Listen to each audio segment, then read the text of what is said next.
இந்த ஒரு மனுஷன் மட்டும் அன்னைக்கு எஸ் சொல்லியிருந்தாருன்னா இன்னைக்கு உலகத்தோட வரைபடத்துல பாதி இருந்திருக்காது. அக்டோபர் 27, 1962 கியூபன் மிசைல் கிரைசிஸ் வந்து பீக்ல இருக்குது. B-59 சொல்லப்படுற சோவியத் யூனியனோட சப்மெரின், அதாவது நியூக்ளியர் வெப்பன் கொண்ட நீர்மூழ்கி கப்பல் வந்து யூஎஸ் நேவி கிட்ட மாட்டிக்கிச்சு. ஸோ யூஎஸ் நேவி என்ன பண்ணுறாங்க அப்படின்னா மேலேருந்து அண்டர் வாட்டர் எக்ஸ்ப்ளோசிவ்ஸ் அந்த சப்மரின் மேலே போட ஸ்டார்ட் பண்ணுறாங்க. சுச்சுவேஷன் வந்து அந்த சப்மரினில் ரொம்பவே மோசமாகுது.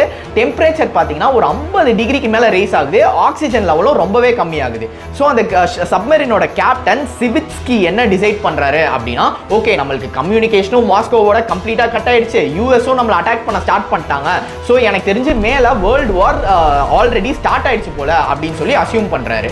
த red pill or the blue pill moment. அந்த சப்மரின்ல இருந்த நியூக்ளியர் வெப்பனை லான்ச் பண்ண 3 அப்ரூவல் தேவைப்படுச்சு.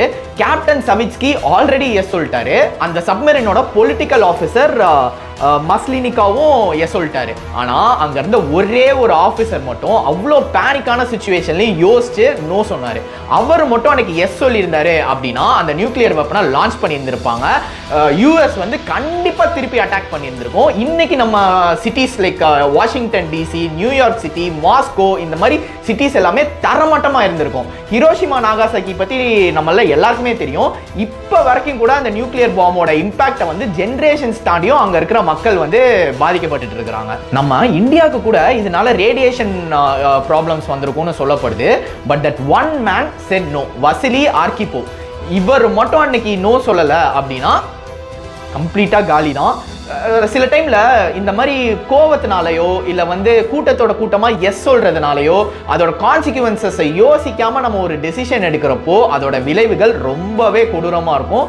ஆனா அந்த இடத்துல அந்த சிச்சுவேஷன்ல இந்த வசிலி ஆர்கிபோவ் வந்து கரெக்டான ஒரு டெசிஷன் எடுத்து உலகத்தை காப்பாத்திருக்கிறாரு. இவருக்கு இன்னொரு பேரும் இருக்கு, the man who saved the world. இந்த மாதிரி இன்ட்ரெஸ்டிங்கான கான்டென்ட், சயின்ஸ், பாலிடிக்ஸ், ஹிஸ்டரின்னு எல்லாமே நம்ம சேனல்ல தொடர்ந்து பேசிட்டு இருக்கோம். சப்போர்ட் பண்ணுங்க, ஃபாலோ பண்ணிடுங்க, உங்களை வந்து ஈஸியா ரீச் பண்றதுக்கு. தேங்க்யூ.